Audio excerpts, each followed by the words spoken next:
Venga para acá. Enfadada. Venga un poquito para acá. Me si cago no en la interrumpimos. vida. Vaya. Pero no digan palabrotas. No, palabrota no. Me caché los mengues.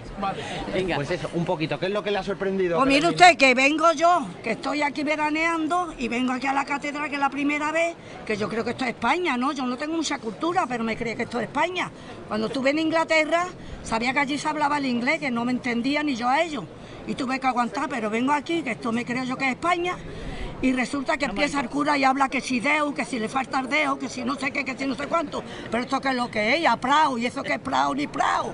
Prado es un Prado de bellota. Y digo, pero esto que es lo que es, estoy yo en España, estoy en México, esto que es lo que es.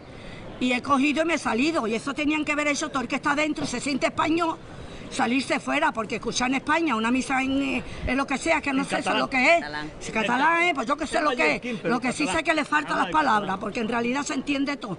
Nada más que se comen la mitad, porque en vez de decir bonaní, buenas noches, dicen bonaní.